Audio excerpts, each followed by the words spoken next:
ഈ ഞാനിപ്പോൾ എടുത്തിട്ടുള്ള എൽബോ ഷേപ്പിലുള്ള പാസ്തയാണ് കേട്ടോ.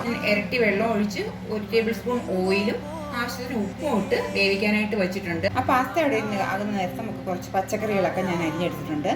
ഒരു ചെറിയ സവാള, ക്യാരറ്റ്, ക്യാപ്സിക്കത്തിൻ്റെ അരഭാഗം, ഒരു 3-4 അല്ലി വെളുത്തുള്ളി കൂറ്റിയെന്ന് വയ്ക്കാം. ഒരു 1-1.5 ടേബിൾ സ്പൂണോ ഓയിൽ ഒഴിച്ച് കൊടുക്കുക കേട്ടോ.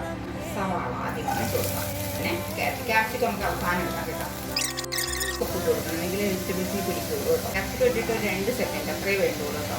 ഞാനിപ്പോൾ വേറൊരു പാൻ അടുപ്പത്ത് വെച്ചിട്ടുണ്ട്. കുറച്ച് ബട്ടർ ഇട്ടിട്ടുണ്ട് കേട്ടോ. വെളുത്തുള്ളി ജസ്റ്റ് ഒന്ന് അതിൻ്റെ ആ ഒരു പച്ചപ്പങ്ങ് മാറണം എന്ന് പറഞ്ഞിട്ട് കളറൊന്നും മാറണ്ട കേട്ടോ. സ്പൂൺ മൈദയാണ് എടുത്ത് വെച്ചിരിക്കുന്നത്. നോർമൽ പശുവിൻ പാലുണ്ടല്ലോ, ഒരു 1-1.5 കപ്പോളം എടുക്കാം കേട്ടോ. ഒരു 2 ടേബിൾ സ്പൂൺ ചില്ലി ഫ്ലേക്സ് ഇട്ട് കൊടുക്കും. 3/4 ടേബിൾ സ്പൂൺ കുരുമുളക് പൊടിയും ഇട്ട് കൊടുക്കുന്ന വെജിറ്റബിൾസ് ഫസ്റ്റിൽ തന്നെ ഇട്ട് കൊടുക്കാം. കുറ്റിയൊക്കെ വെച്ചിട്ടുള്ള പാസ്ത കൂടി മിക്സ് ചെയ്ത് ഒന്നങ്ങ് ചേർക്കുക കേട്ടോ.